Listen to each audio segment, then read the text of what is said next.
Okay. Dr. Gann, Yes. everything's good to go. You can start whenever you want to. Excellent. Oh, Okay. And just one more check. Want to make sure because I had to close some things, open some things. You see the presentation full screen again? yes, Excellent. Okay.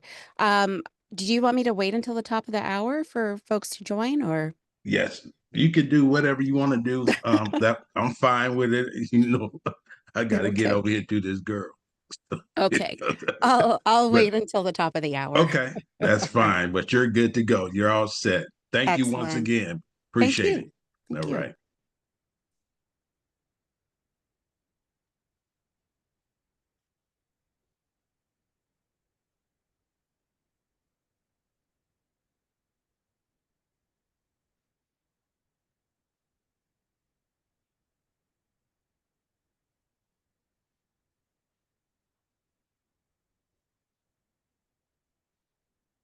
Right.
Okay.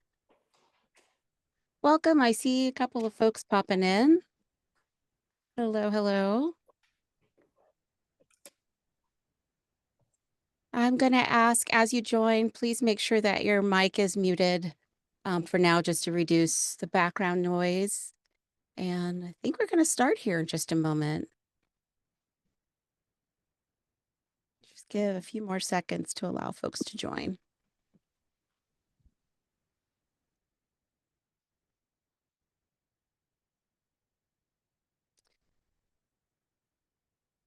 All right. Welcome, everybody. I do really want to thank you for joining today and for having interest in this topic, recognizing the unseen mixed race employees in DEI and revealing the fault lines in systems of inclusion. You'll find out as I talk about this that this is a topic that is very near and dear to my heart. And I will introduce myself formally here in just a moment. But before I do that, I just wanted to let everybody know that this is an interactive session. So I ask that you have your phone ready to grab some QR codes. If you don't have a device or a phone where you can grab a QR code to participate, you can open up another browser tab on your browser and type in slido.com, and there will be a code that's going to be on your screen. And I ask that you save your questions until the end, mainly because I want to be able to share everything with you, but I'm also very worried about missing questions that come up in the chat box. Although I do have the chat box up, so I'll be watching as best as I can. So yeah, take a moment, grab a device if you can so that you can participate. I love participation. And with that, I'll introduce myself while you're doing that. I'm Dr. Shauna Gann, and I'm a certified diversity executive. That stuff in the black box there are my credentials. That's the stuff that I hope will, as you see what I'm bringing to the table, make you feel like, hey, okay, I think she knows what she's doing here. My background's in education. I'm a business psychologist now, but I did start formally in the classroom, and I own my company, True Culture Coaching and Consulting, which I've done from after moving from the classroom into a consulting space where I really focus on workplace culture, which you'll see I talk a lot about here today. Forgive me also if you see me looking over to the side. I don't mind if you turn on your videos. It gives me good visual feedback too, but my camera's here and you're over there, so you'll see the side of my face as I'm talking. But do feel free to turn on your camera and be with me as we talk today. A little bit about me as a person, besides my professional stuff. I'm originally from Anchorage, Alaska. That is where I grew up, but right now I live in the DC metro area, specifically in Northern Virginia. And I've lived lots of other places as well. And I'm sharing this with you because it helps you know the lens that I'm looking through as I present these things to you. Um, we were a military family for about 26 years. And for about 15 years, my family and I lived outside of the US. We spent 5 years in Italy, 4 years in Germany, specifically in Berlin. And then we went on the other side of the world and lived about 3 years in Seoul, South Korea, came back and lived in the Czech Republic for a few years before finally settling down and retiring in 2020. And now I live in Virginia. Um, this topic today is about mixed race individuals in the workplace and what we can learn from their experiences. And part of that has come from my podcast, Our True Colors, which I've hosted for 5 years now. There's 5 seasons. So if you like podcasts and this particular subject interests you, you might want to check it out. But I also write The Culture Clinic, which is a newsletter that I publish on LinkedIn, where I more wear my business psychology hat and talk about things that are happening in our world today and how it's relevant at work. Stuff that people don't usually talk about at work, but I think they should. And for fun, I love music. I love all things music. Before I did all that stuff that's in that black box, I was a music major. And so I try to find ways to incorporate it in my life as much as I can. And I only see one person off. You guys come join me. Come be here with me. Let me see your faces. Yay, there's someone. I like to know who my karaoke people are because I'm a karaoke fan. So give me a shout out if that's for you too. So that's a little bit about me. And before we go too much further, I mentioned to you that it's an interactive session and we'll be using some QR codes. So this is what it looks like. If you've used Slido before, you might be familiar. If not, I do want to caution you that when you grab the code, and I pulled it up on my phone too, hopefully you can see it. There are two tabs, one that says Q&A and one that says polls. So if you want to ask me a question, you can put it in the question box there. But if you're participating, which I hope you will, make sure that you're on the polls tab so that you can take part in what we're doing. And we're going to start right away there. So those of you who have been with me before know that I like to start by addressing the elephant in the room and go ahead and get things out on the table. There's so much that's going on in the world right now that I want to take a moment to acknowledge how it is that we're arriving today to this space and to this conversation. So take a moment, and I'd like you to just start by thinking about it. Who or what is on your heart today? Who or what is on your heart today? You could type in a word, a phrase. How are we arriving today?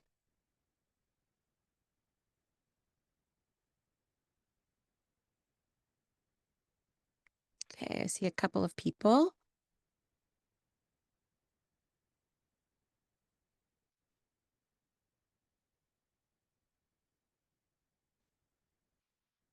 Hmm.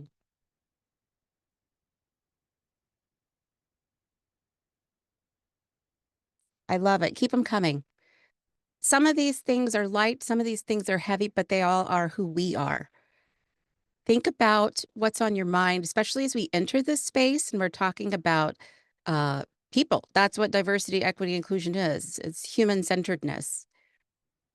And sometimes it's hard to arrive when we've got other stuff going on. So I invite you to just put it out there, acknowledge it, know it's there, and know that if you want to, you could pick it up later on. But for now, thank you for putting it out there so that we can be ready to engage. I imagine all of you are in different places. I told you I'm in Northern Virginia. Let's see how the chat box works. Can you guys put in the chat box where you all are located, where you're joining us from? And see. Okay, New Hampshire, California. Oh yeah, we're all over. Got you. Yeah. I'm still seeing the responses come in too. Thank you for that. Yeah, we are all over the place and we're in different time zones. So whether it's morning or afternoon, thank you and welcome. And speaking of morning and afternoon, I I'm curious what time you guys think brunch is, because I'm sure somebody thinks it's brunch or is having some brunch or enjoying some food somewhere. So while you're working on it, let's do this poll. If you were hosting a brunch at your home, what time would you hold the brunch? Let's see what your votes are. If you were do this in the Slido, grab that QR code for me. Somebody, Shannon said I'm already doing it. Um, in the Slido, grab the QR code or go to your browser. If you were hosting a brunch at home, what time would you hold it? 8 to 12, 10 to 12, 11 to 3, 12 to 2, or some other time? Let's see what folks said.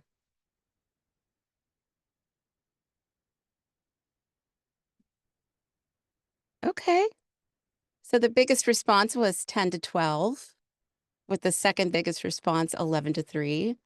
Well, you could see that the answers vary and nobody's wrong. And that's because brunch lives in a gray area. It's not breakfast, it's not lunch, it's both of those things. And that ambiguity, we're fine with it because brunch is pretty low risk, right? At least it usually is. I can't speak for how all of y'all out there do brunch. But in as we think about it, brunch is a pretty simple thing. But our brains don't always love ambiguity, especially when it comes to people. We crave clear categories, and when something doesn't quite fit, it can create tension or confusion, and that's definitely not as fun as brunch. So, with that, let me introduce to you what I'm going to be speaking with you about today. The overview looks like this. I'd like to help us with recognizing multiracial identity and DEI systems, understanding misrecognition, ambiguity, and legibility. And some of these words I'll be defining for you later. Don't worry. What MREs reveal about inclusion design, rethinking metrics, support, and belonging, and reflecting on complexity in practice. And just a quick note about language, I'll be introducing some terms as I mentioned, but I don't want to overcomplicate things. I want to create some shared clarity. Some of the language might be familiar to you, some of it might be new, some of it might be different than you're usually using the words. Either way, you don't need to memorize it. I'll also share how you can request a recap and resource guide of this session today, which includes key takeaways and the most important slides. I know sometimes folks want copies of slides. But I want you to be able to stay present without needing to do screenshots and take down a lot of notes and things. But the biggest thing is when it comes to language, I just want to remind you that language is always evolving, it's always changing. And my goal isn't to lock anybody or anything into specific labels. I want to open up space for understanding. So, before we get into the actual content, though, I think it's important for us to talk about why this conversation matters and why it matters now. In other words, what is the purpose of this session? Firstly, this is not meant to be a checklist. It is not a trauma tour. It's not some easy button that I'm giving you. It's not about spotlighting pain or shock or ranking who has experienced more harm. Some of the mixed race employees that I've spoken with carry heavy stories, and some of them don't. But what this is meant to be is about noticing who's been left out of our inclusion frameworks, especially when their identity is complex or ambiguous. So, to reiterate, this session isn't about assigning pain, it's about examining systems. With this conversation, I'm also offering an invitation to see who's missing from the DEI frameworks. As I mentioned, mixed race employees are rarely named in policy, data, or strategy conversations, and yet they are navigating some of the most layered identity dynamics. And these experiences expose where systems default to simplicity and fail when complexity shows up. And that really is the stress test for equity. If you ask me, do we make space for complexity or do we push people to reduce themselves? Because when identities don't fit the script, they expose those fault lines, the places where our systems weren't built to hold nuance. And also, I want to talk about this because the mixed race community is the fastest growing identity group, and the impact is only going to continue to grow. It's not meant to be some kind of forecast, like this is the truth. So, from the 2010 to 2020 census, there was an increase of 276% in the number of people who identify as being mixed race or multiracial. And that is what's making them literally the fastest growing racial group in the US workforce. So it stands to believe that we should be paying attention to this demographic. And the lessons that I'm bringing to you today, I'm hoping that you will see how they can be applied to many forms of invisibility and legibility. I know that today we're talking about race, but we can also be talking about any identity that challenges the current frameworks we use. Think neurodivergence, gender fluidity, cultural in-betweenness, basically anywhere that a system says you don't quite fit. So let's go back to brunch. Pretend, brunch is over. It was fantastic. The guests are gone. You're cleaning up now. You're stacking plates. You're wiping counters. You're putting away all the leftovers.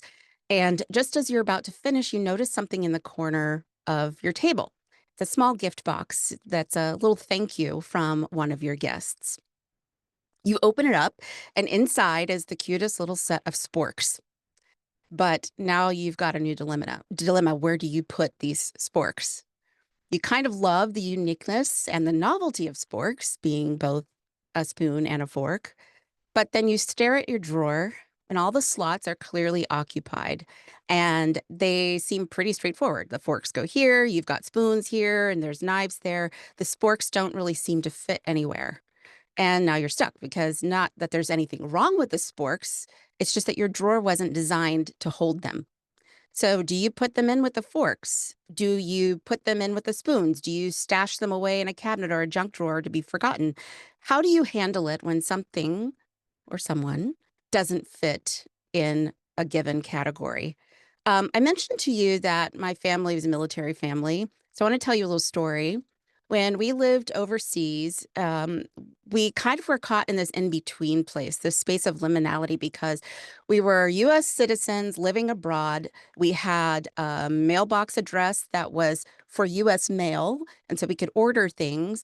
But sometimes it was a little tough for us. So we had these funky addresses. If you're any of you out there are familiar with like armed services, foreign service, diplomatic services, you might be used to addresses that look a little something like this. And it usually worked, PSC being a postal service center. But the problem was sometimes when we got to where we had to fill in our city and state, because the address would be like APO for Army Post Office or DPO for Diplomatic Post Office. And a lot of times there was a drop-down menu where you had to select your state. Maybe it had some of the US territories. But a drop-down menu is a finite list of items that you can choose from. And it could be incredibly frustrating to encounter something like this where I couldn't put in an APO address or a DPO address because their system wasn't designed for a family like mine living outside of the US. It was only thinking about people living in the US who had a street address that was familiar, a state that would be listed in that drop-down menu. And I use this story um, to kind of talk about also how our brains work. Um, our brains are stubborn, y'all. They are constantly trying to make sense of the world. And they do this by detecting patterns and sorting information into categories like a drop-down menu. And it's a function of cognitive efficiency. It's our mental filing system. It helps us do things quickly and efficiently. But when we encounter someone or something that's unfamiliar, like a person who is racially or ethnically ambiguous or who has racially or ethnically ambiguous features, the system hits a speed bump.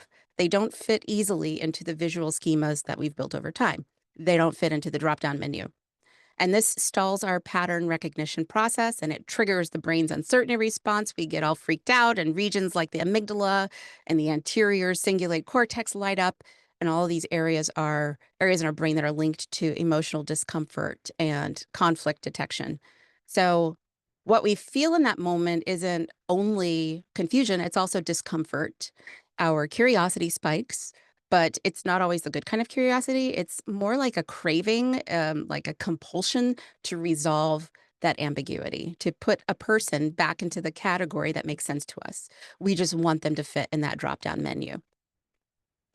So now I want you to get your device ready again because I have a question for you. I want to talk about who is mixed when you think of a mixed person, and also what kind of curiosities come up for us.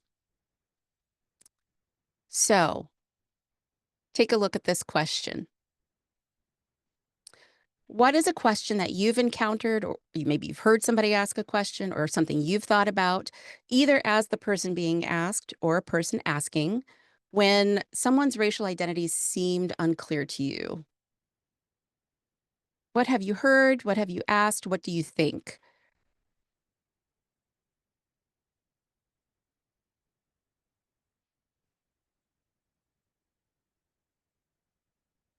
Let's see. I see a couple of people typing something in. Uh-huh. What are you? Look. Yeah. What else? Where are you from?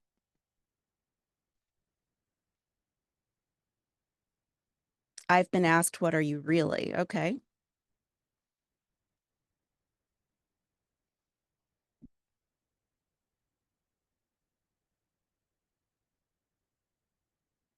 Hmm.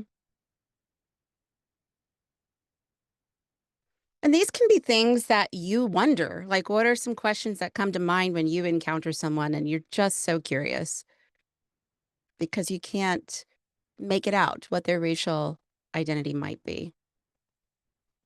I see a couple more people are answering. Move this. Mm, that's interesting. The comment, you're Puerto Rican, right? Uh, as you'll see later on, I interviewed and surveyed quite a few people, and one of the things that came up a lot was an assumption that the person um, was of a Hispanic or Latino descent. Someone says, I don't ask unless I know the person well because it's not my business. I may be curious about their background or heritage because it helps me have a fuller picture of the context they come from. And someone else asked, where's your family from? Yeah, that's a common one too, to kind of get around it a little bit.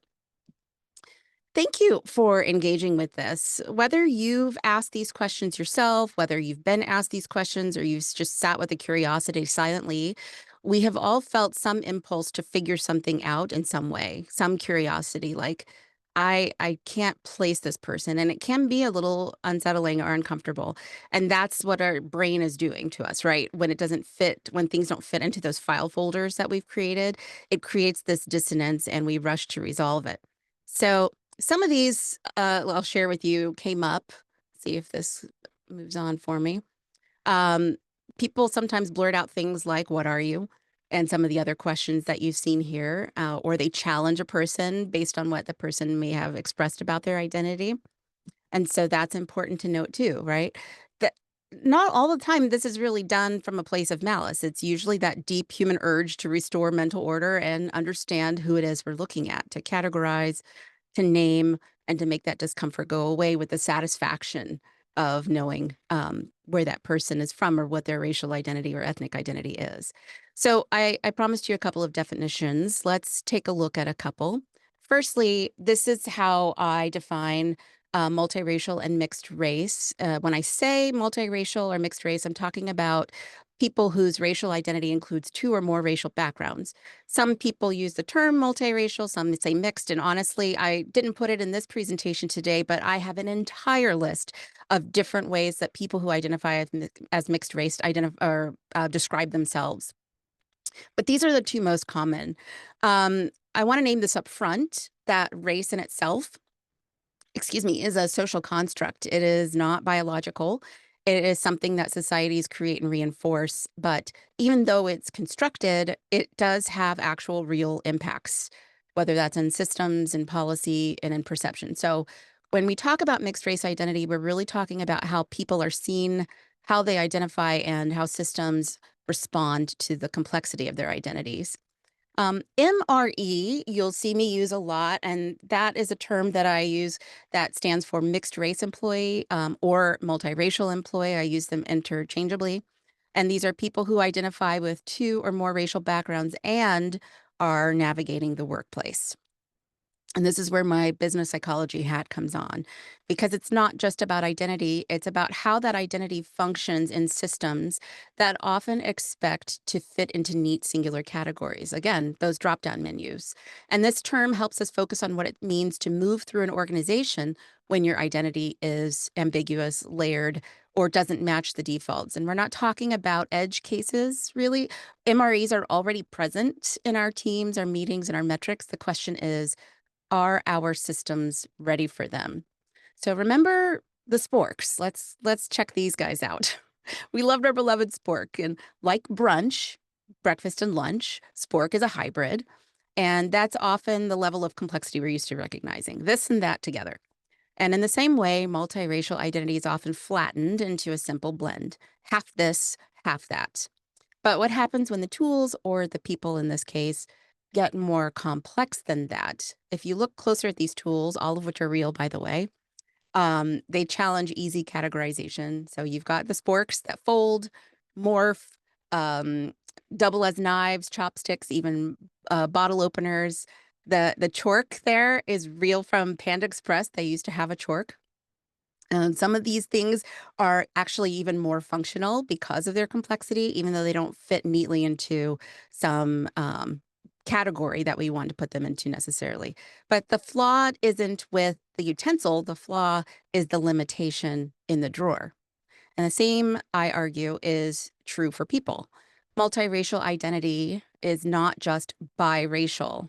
I want you to think of the word biweekly. If somebody tells you you're going to have a biweekly meeting and you need to have your things prepared for that, how often are you preparing?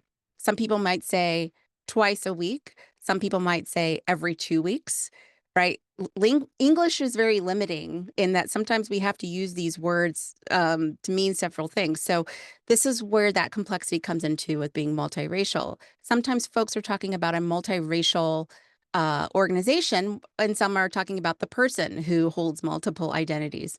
If our systems and categories only make room for what's easily named or easily filed away, we might be misrecognizing or even erasing what's right in front of us. So this isn't about spotlighting individuals. It's really about interrogating the metaphorical drawer and about asking assumptions that we're making when people, when we don't stop to ask them or get to know them, we miss their whole story and their picture. So, what I'm sharing with you today isn't just a gut feeling. My work is grounded in stories, data, and rigorous methods. And over the last few years, I've spoken with mixed race professionals through my podcast, as I had mentioned. I published a dissertation on Black multiracial women. And most recently, I conducted a large scale study of over 500 multiracial employees between 2024 and 2025. The insights are not abstract, they're rooted in lived experiences of these folks.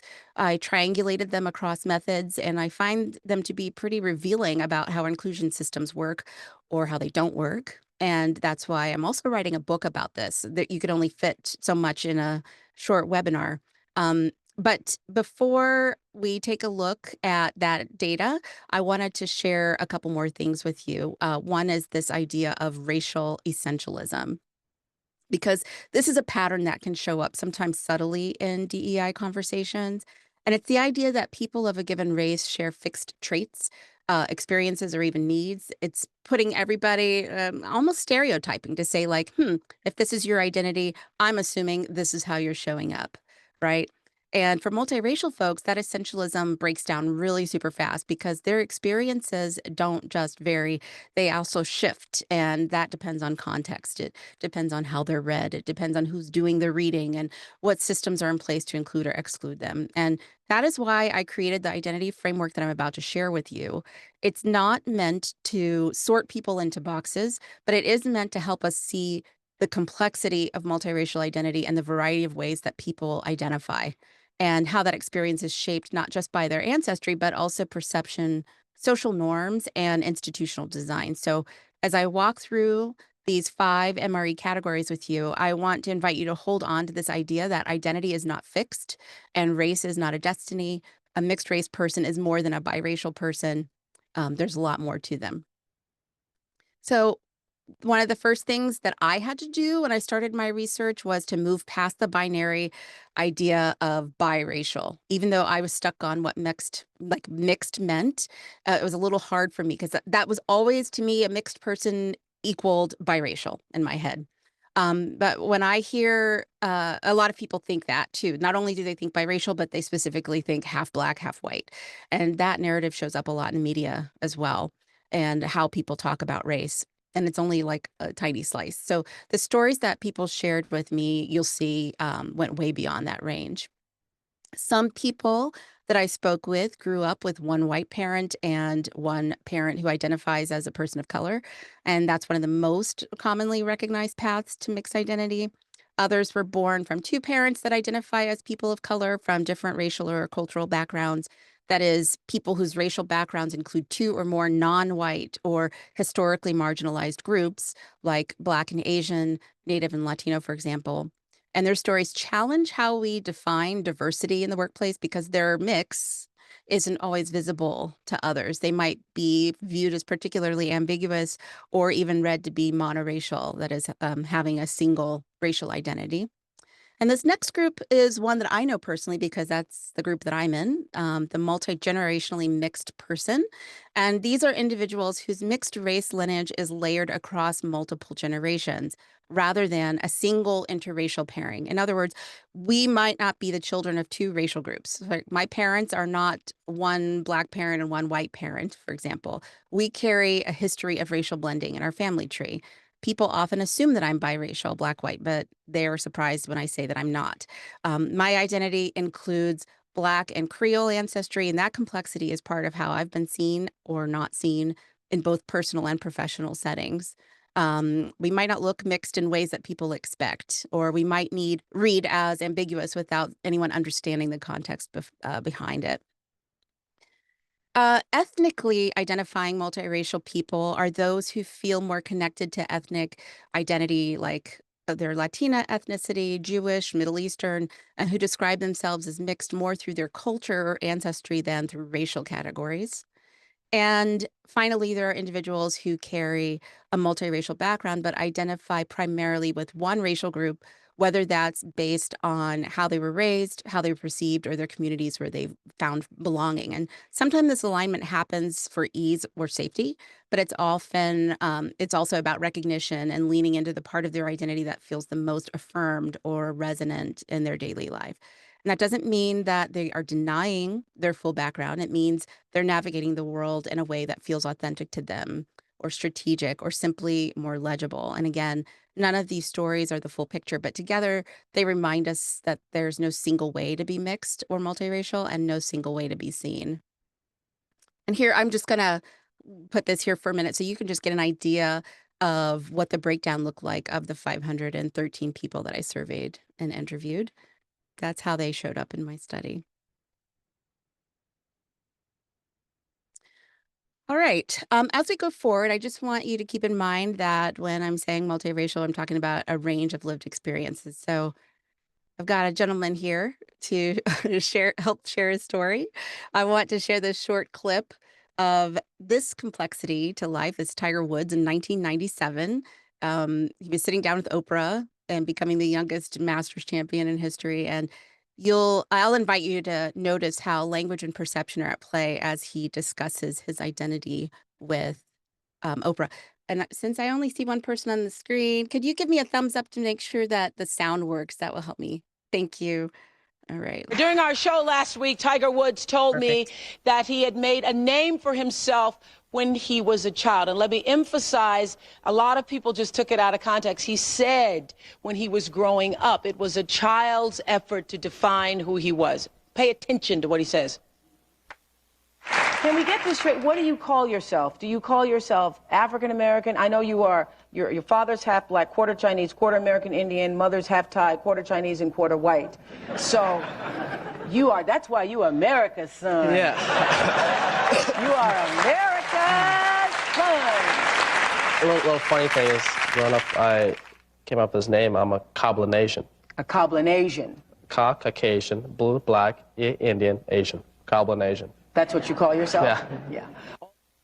Okay, he does not say he calls himself that now. He said that he called himself that as a child. He was little. Here's what he did say, because I realized he was getting himself in a lot of trouble. So I went back and asked him the question again. I realized he was in more trouble than he knew when he said it.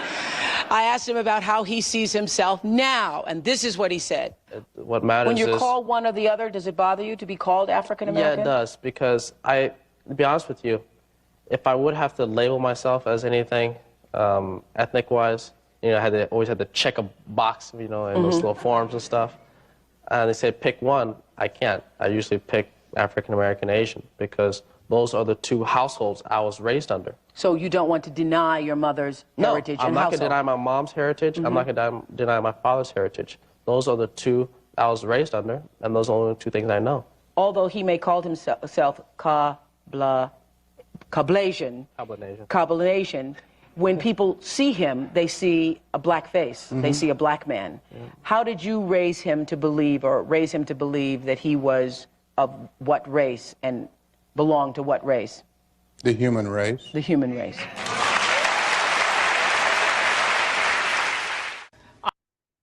All right. So, yeah, thanks for taking a look at that. I think that he is just one person that's well known that can illustrate the complexity of what it is to be a person who holds multiple racial identities.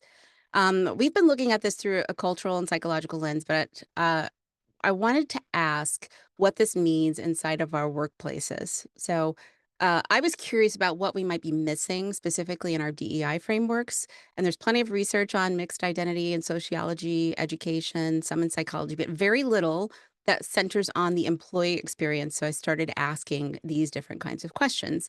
Um, just before I share my insights with you, I just wanted us to do another really quick brain check. Remember that when we can encounter things that don't necessarily fit cleanly into boxes, especially around identity, our brains kick into high gear. So there's that impulse to sort, label, and maybe even push back. It is like a very human cognitive reflex. But if you notice yourself wanting to do that, to rank someone's experience or question its relevance or make it simpler, just notice it and it's okay. But my invitation is for you to stay open, even when things feel unclear or unfamiliar. Here again are a couple of terms I have for you. I wanted to talk about this concept that comes up a lot, liminality. Excuse me, when we're talking about multiracial identity. A liminal space is this in-between zone, psychologically, socially, culturally. It's a place where someone doesn't fully belong to one identity category, but is also not entirely outside of that category.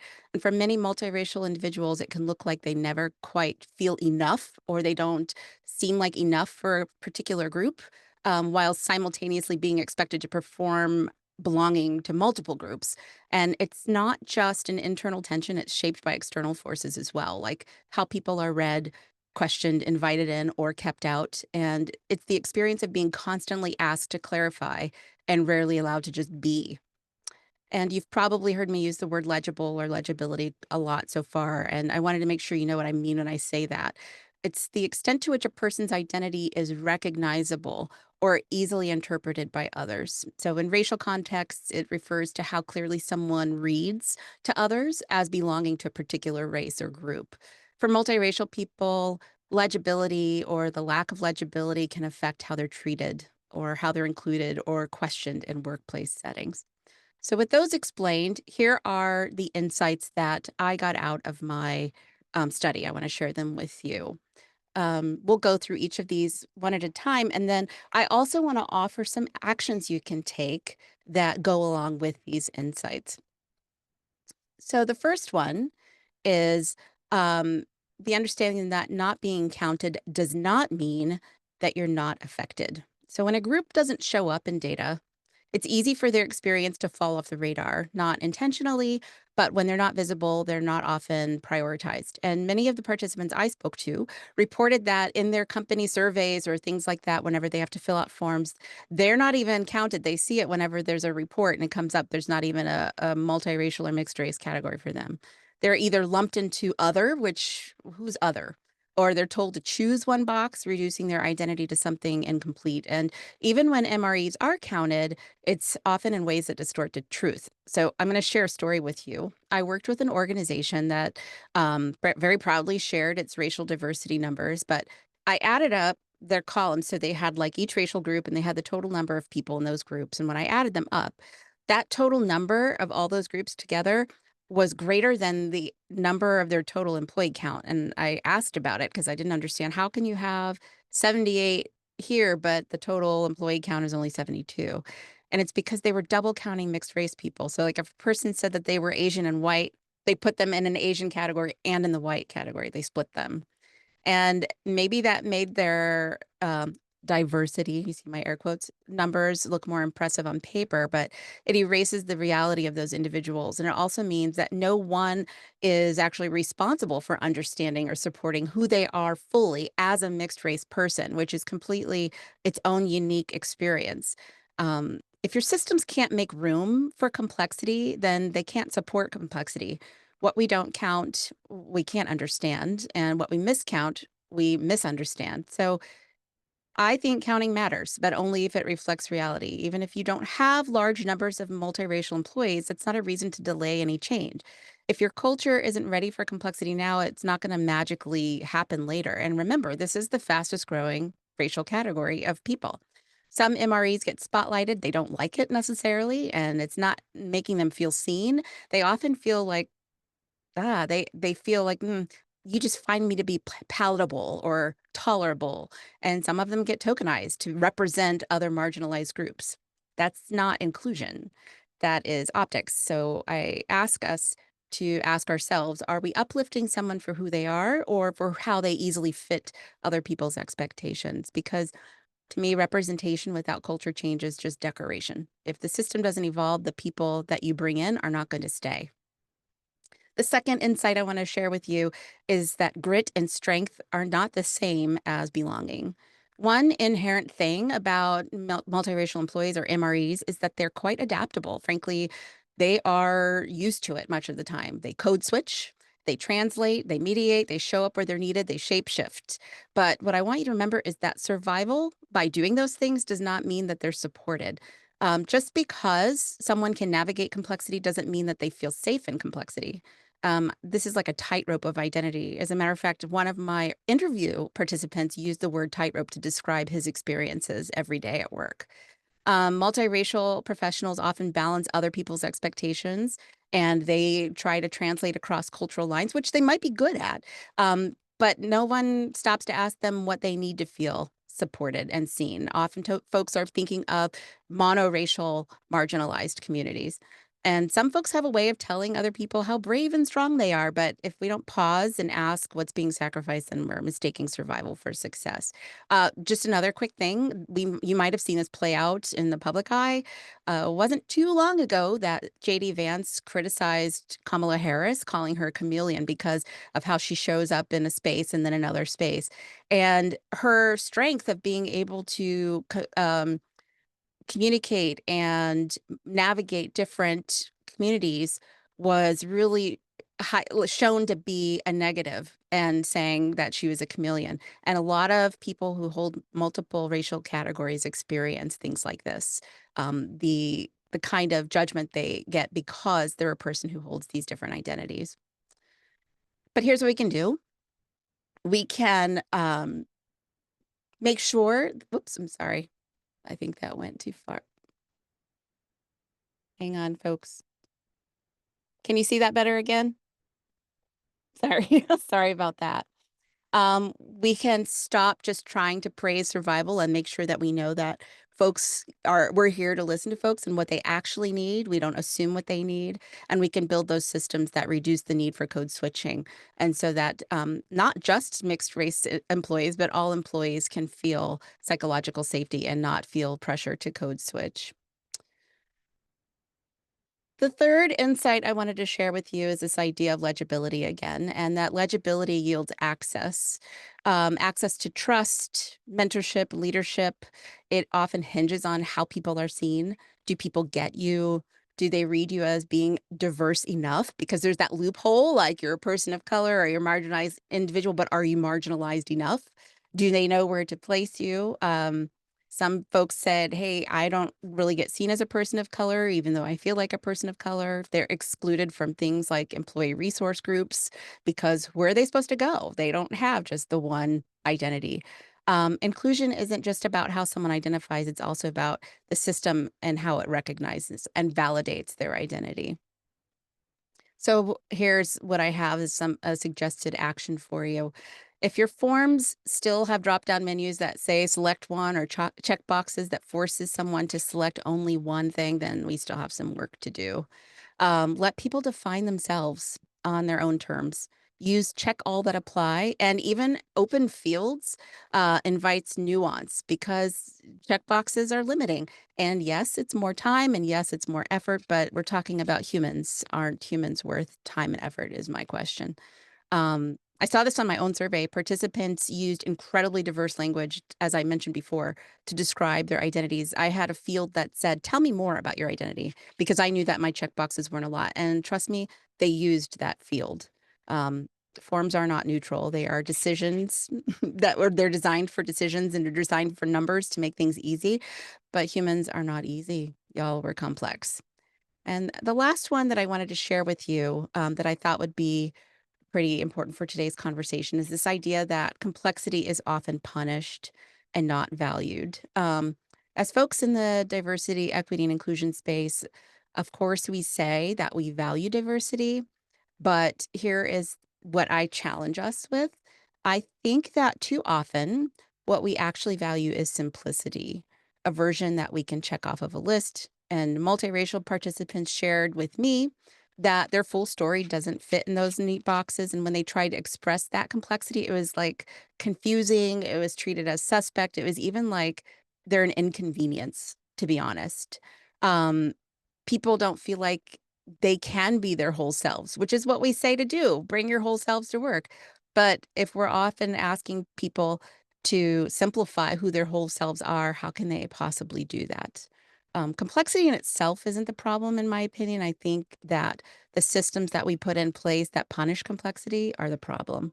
So if we want true innovation, true inclusion, we have to stop shrinking people to fit the spaces that are just easy for us and start expanding what we make room for we have to make room for people. So some multiracial professionals are assumed to fit in just because they look white. Others are praised as symbols of diversity. Again, some feel tokenized, but they still feel like outsiders. Visibility isn't always the same, or excuse me, visibility isn't the same as belonging.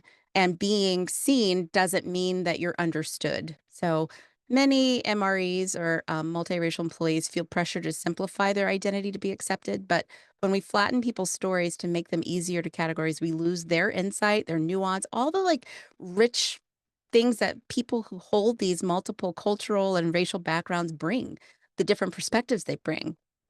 So if we say that we value diversity, I believe we have to stop rewarding only tidy narratives and build cultures that welcome layered stories, not just label-friendly ones. And I want to leave you with this, that no one should have to break themselves apart to belong. Wholeness isn't a risk, it's a resource. And mixed race employees, like so many others who live between boxes, carry powerful insight. I want you to think about other folks, not just mixed race employees, but other people who live and navigate their day-to-day workspaces in the liminal spaces. We named a few, like people who are neurodivergent. What about people who are trans? What about people who are non-binary, people who don't fit in very specific spaces? We've got to stop asking people to break themselves apart if they want to belong. If we say we want people to belong and bring themselves, then we need to change our systems. That's my opinion. So I want to thank you all for showing up today, for staying with me as I talked about this complexity, and for letting this conversation challenge and expand your lens. And I hope that today you're walking away with more than just ideas. I hope that you're leaving with new questions and new ways to see the people around you. And we started this session, I asked you to address the elephant in the room. So now the elephant is leaving the room, and I want to leave you with this final question. This is not a Slido QR, so please grab this QR code off the screen. Not only can it help you answer this last question for me, but if you would like copies of these slides and some resources that you could use to further look into this, there's an opportunity for you to get that by doing this part for me as well. I would like to know what's one thing that you're now seeing differently after today's session. And with that, I just want to thank you again and open it up for discussion.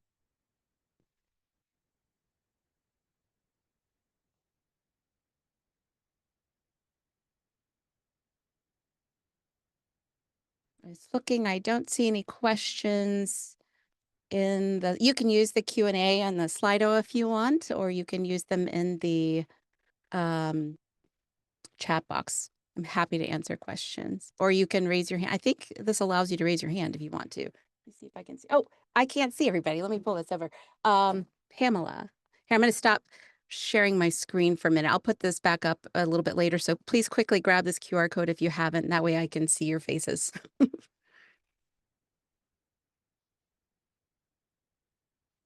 Okay. Pamela. Hi, good morning. What a Hi there. wonderful presentation. Thank you Oh, so thank you. much. I was interested in your definition of the essentialism. Can you go back over that again a little bit? The reason I was asking you to do that was because part of thing that I have found as I've traveled more, especially outside of the United States or the contiguous United States, is that as a person of mixed race and multiple intersectionalities, the I am almost more accepted outside of the country than I am in my own country. And so the essentialism definition kind of really resonated with me. So I just wanted you to talk about that a little bit more. Yeah, let's see. I'll bring it back up again too so folks can read it. Let's see if I can do it. Do you all see the elephant leaving the room again?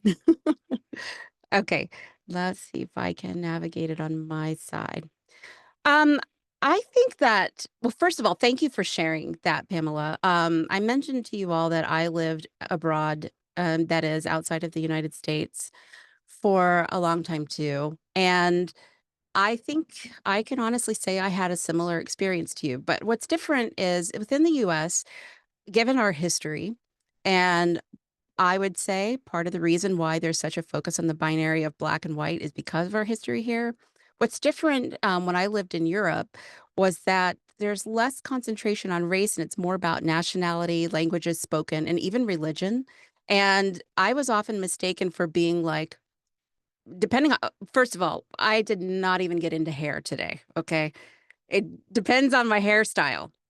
If my hair is straight, then people think that I'm Latina. If my hair is like this, people think that I'm biracial.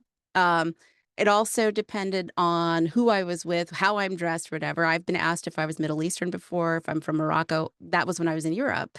And so this definition, essentialism, really is about when people try to take the complexity of people and boil them down to an essence of a thing or certain set of things or characteristics, so that people are imagining that if they've put you in some racial category, that all the things they believe to be true about that racial category are also true for you.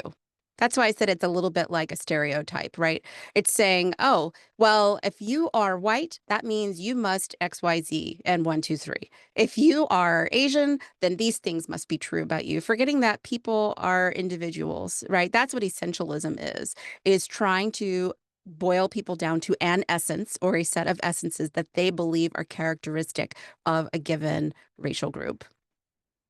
Does that make sense, or do you have further question about that definition? No, that makes sense. It just really it's just interesting because I'd never given it a term before. Oh. So that's why I thought, wow, that's an interesting way to think about that, because every time I've gone to Hawaii, whether it's on the Big Island or in Oahu, people assume, tourists assume I'm a local. Mm-hmm.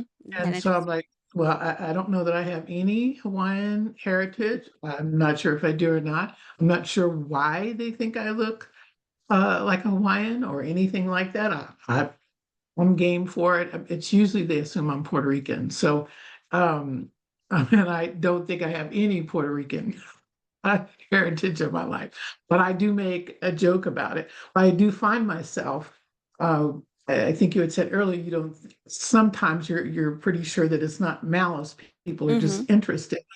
Yeah. But lately, because of the political climate that we're in, Yeah. it's gotten, I feel like it's gotten more malicious. Mm, Um, and so it's not an intent to say that you're an interesting person or I'm just trying to find out about you. right. They're using it as a negative.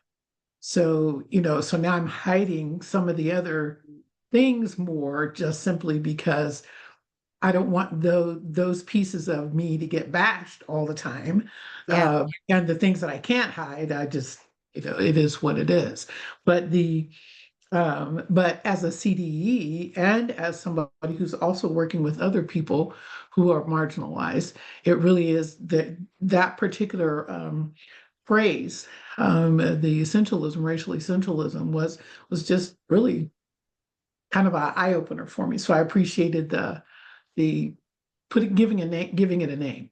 Excellent. Thank you. I'm glad that resonated with you. I also just wanted to acknowledge what you said about context in terms of geography, like where you are, whether you're in Hawaii or not. As I mentioned, like when I was in Europe, it's not always the same. Being back in the US is how people see me too. And it's because we all bring our social stories with us. Whether that is from overseas or here in the US, and those histories we cannot deny play a part in the stories that we have for ourselves and the narratives that others spin for us, whether we want them to or not. So, yeah. Any other questions or thoughts? Anything come to your mind that you'd like to share?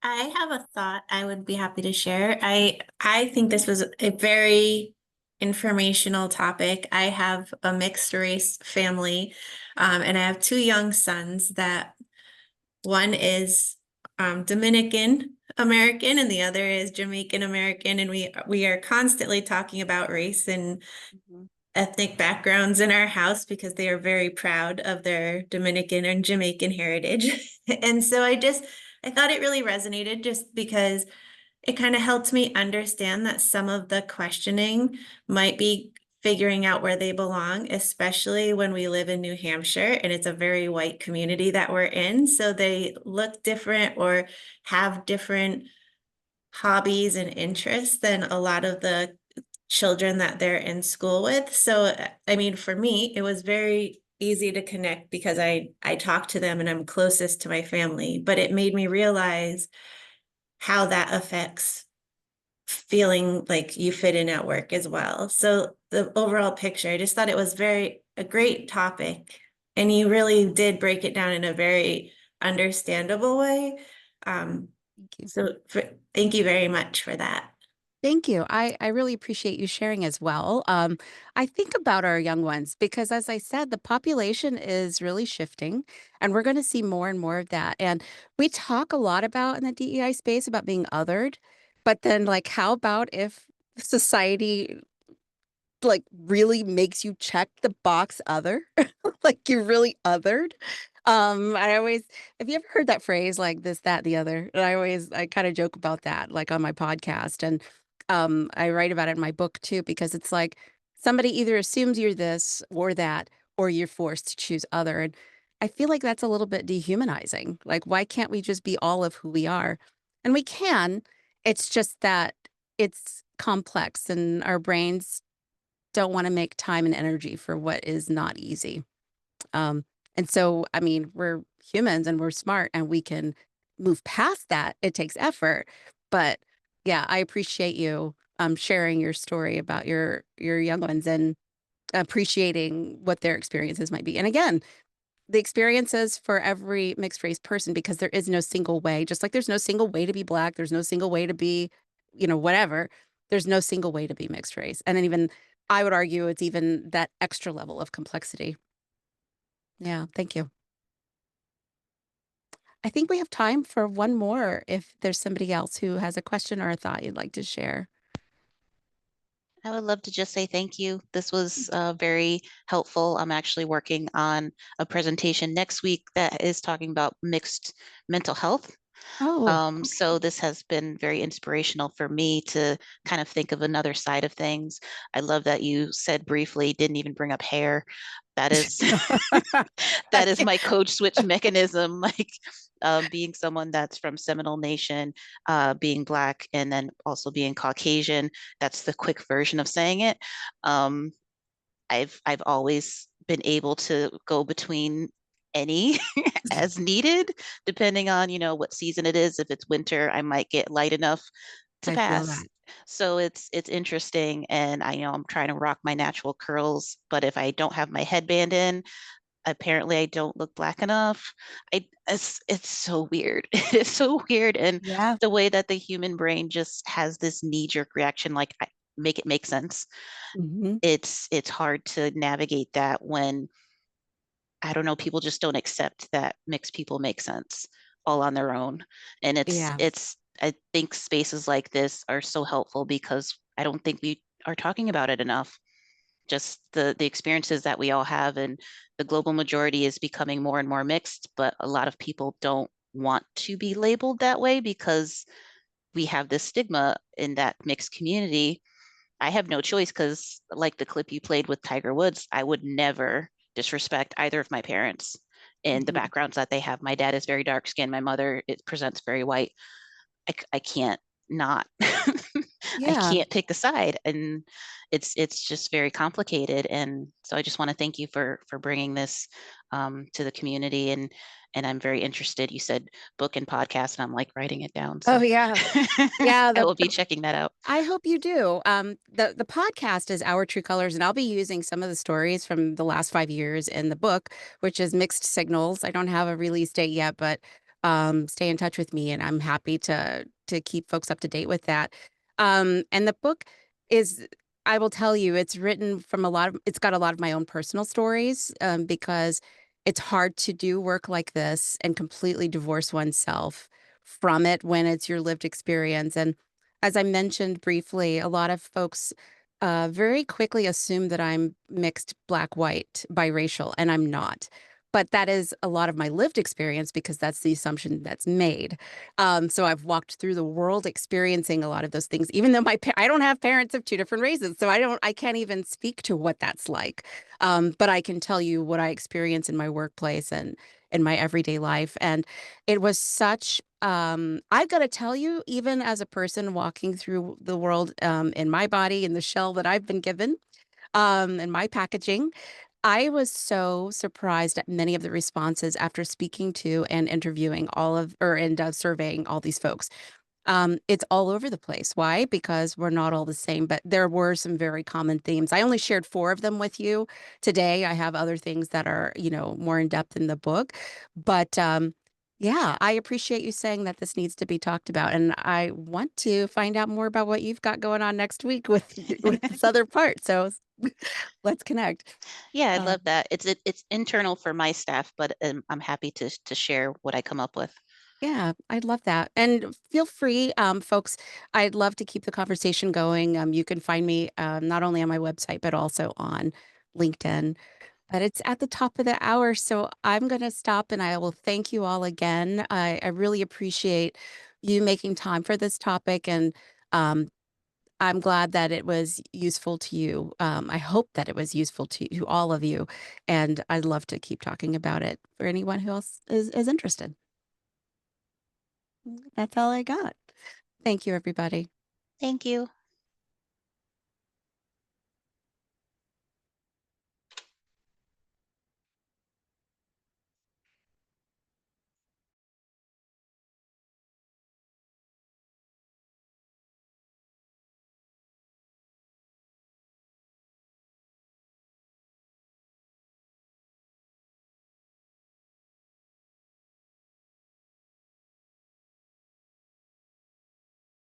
All right. I'm just checking in with the smileys.